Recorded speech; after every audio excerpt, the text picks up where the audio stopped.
Definitely, it's something, a great pleasure to be part of, an event that celebrates womanhood. And I thank Suganya for this great dias for me. Well, I was told to give a snapshot of the journey I had with violin and the blessings that came my way because I was with violin. And for me, basically, violin is literally a celebration of my inner self, something I keep closer to me, and something which I cannot live without. So maybe it's a blessing that you can be in a profession where you love to do what you're doing. So I wouldn't bore you with the entire journey as such, but well, the start was like I was born in a family where there were no violinists, but there was so much of music around. My dad sings, he plays the veena. My grandpa was an exponent by himself on the vocal side. And to be born in that kind of a musical family, the biggest advantage was that, you tend to look into music as something like every other kid look into something else, like, their toy or, they relate to like that. So I was relating to it like, so every other child should be having music around at home. And this is a natural way to, celebrate your life. I was thinking in that tone. I think you realize what I'm saying. So we had a lot of music instruments at home, but, not much players around. Most of them were singing. And many times my parents, to their, definitely for their dismay, they used to find me, tugging at the violin.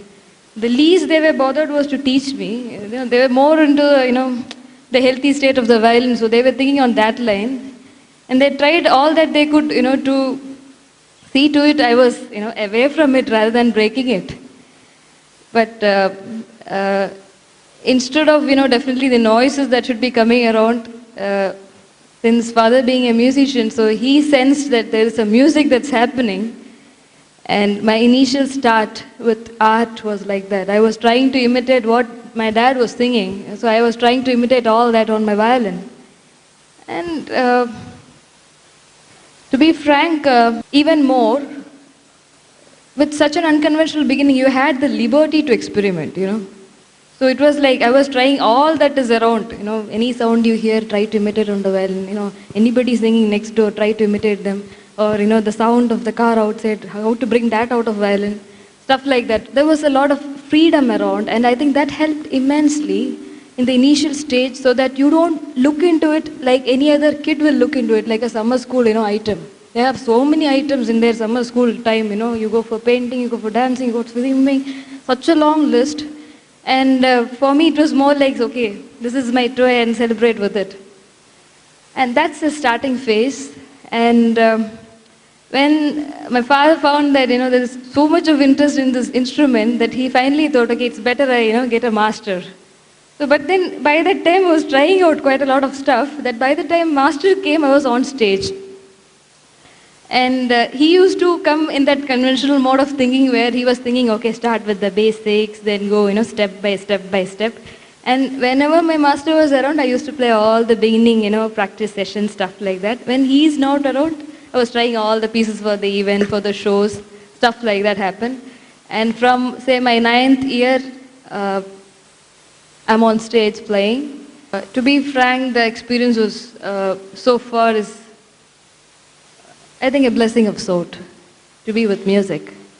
And at this point, I must also say that, there is a huge level of presence of mind that is needed for a parent when they find their kid to be, continuing with an unconventional sort of profession. They could always, drag you back. No, not now. Come better, go for this. They can always do that. They can always crush you there midway. So by 13th year, I was selected for this National Balasri Honor, which is termed as the children's Padma Shri in the north. And it was like a competition of sorts, and I found myself, competing with people who were so elder to me, and I was lucky to be first in that, and that opened me up some venues across the globe, because we were selected for representing our country in Russia, Kazakh, Kyrgyzstan. So for me, that was the first eye opener to be on a global stage where you found yourself sharing the space with musicians from more than 30, 40 countries, and you tend to learn a lot. And now I should be, moving forward. I also got an invitation. By the time since I was performing a lot, and I was actually representing the country quite a lot abroad as well. I think it was very fortunate to, be invited by none other than, former President of India, APJ Abdul Kalam sir. One fine day, I'm receiving the call that you perform for the inaugural, for my birthday celebration. So that was my second visit to Rashtrapati Bhavan, playing for his birthday. And when we speak about, the coveted venues you play, more than that, there are certain shades in the journey that interested me, that kind of literally inspired me, because as you very rightly said, we had some great speakers out here and some real great achievers out here, and they were all sharing, what inspired them too. So for me, again, I should thank my dad, because he thought more or less, a person with a violin will definitely be performing as a professional on a musical, scenario. But he also had this idea of bringing it closer to people who need some solace for their mind. So we were playing for cancer patients, for the Trivandrum Mental Hospital, and some Cheshire homes, old age homes. When you play for such audience, you tend to realize, you tend to seriously redefine your existence. Your presence in the entire canvas. More than a violinist, more than a musician, you tend to blend in. And I've had some moments which inspired me a lot more to be a violinist rather than the awards list that was shared here, because there were some moments with some cancer patients who came backstage and say we could for the moment when we are listening to music, we could experience that the pain was lesser. We don't think about the pain, the excruciating pain that they're going through. Stuff like that, such incidences, made me more inspired to be in this field. And at my 16th age, I was thinking about doing a tribute to my granddad who passed away, because he meant a lot to me, because he was the reason that I was in music, and maybe you could call it genetic or whichever way you could. And though initially it was not aimed as a Guinness record of sorts, but it later turned out to be a Guinness record. Why? Because I was thinking about offering a musical tribute for so many hours at a stretch, and I did a 32-hour long non-stop violin recital in Trivandrum. And the organizers of the event, they suggested, anyway you're doing this, why don't you approach the Guinness? So I still remember, we just approached them, and the headquarters there in London, they are saying, see, we so far don't have a criteria like this for Indian classical music, and this is new for us. You give us some time so that we could fix up the rules for you. And it was just amazing to know that to this date it's still remaining a record of sorts. And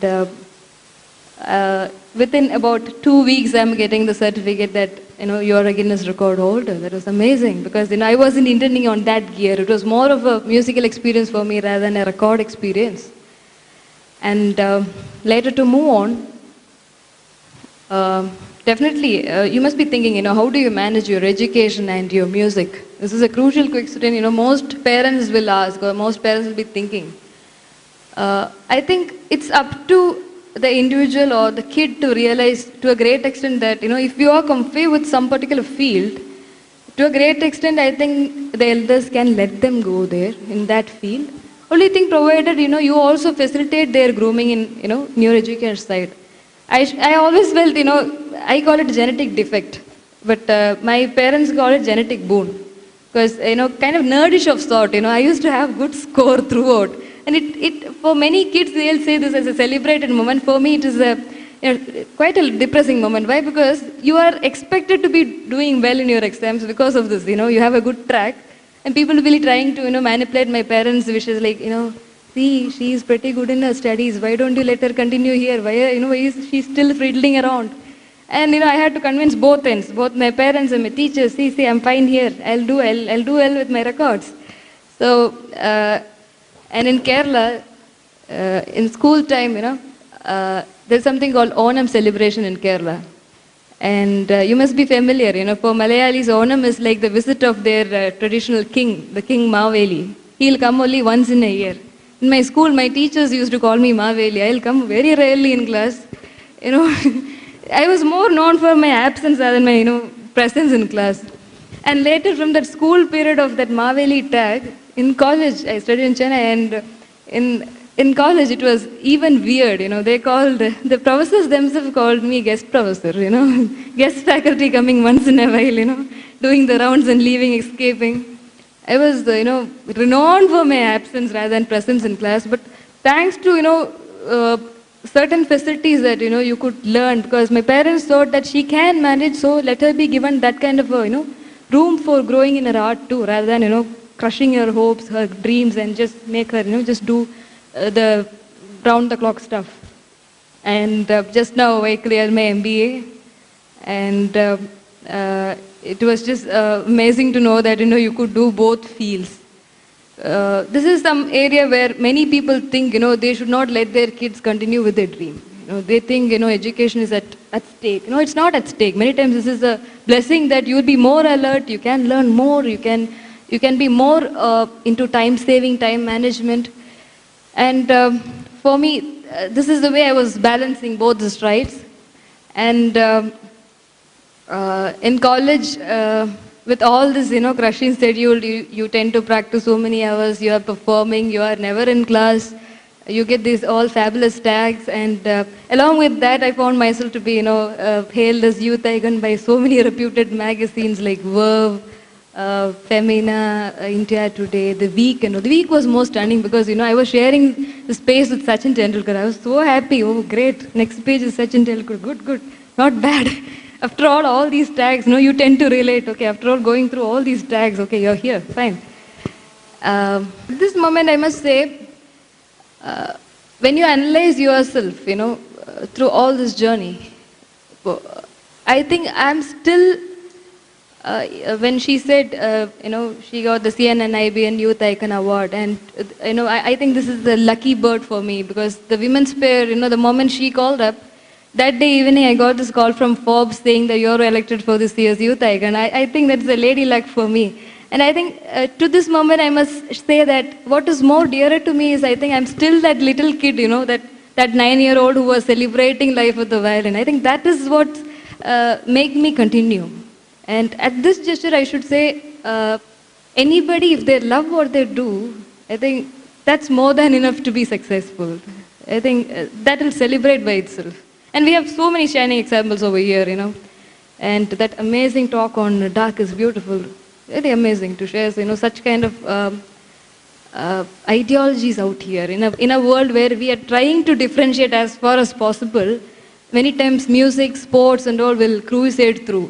They don't need much language as such. They don't mean such, so much of introductions is not needed. And for me, the journey definitely had a lot of difficulties when we think about music as a profession, especially taking violin. In Indian scenario, violin is an accompaniment, never a solo instrument. It's more or less taken for granted that this is an accompaniment by itself.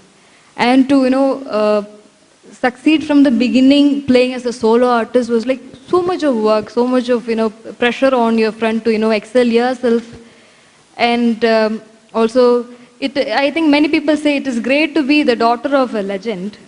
For me it was just the other way around. I would say it would have been great if I had a violinist for my dad, because many times you have to prove yourself every stage when you are in a field without much references. So these are all difficulties that we all go through in any field. When you are a newcomer without much references attached to you, that your dad or mom is not in the field and you're totally new to it, it's like really hard work. Um, and I think that's it. I would like to end with what I remember of a quote by none other than Rumi. We don't hear the inward music, but still we are all dancing to it. And that inward music could be anything. Your love for any particular field, anything that you cherish. And I think that's what we need to groom ourselves to. What we love to do, we can continue as a profession. If that is possible, that's amazing. And thanks definitely for this wonderful opportunity. Thanks again, Suganya. Thank you.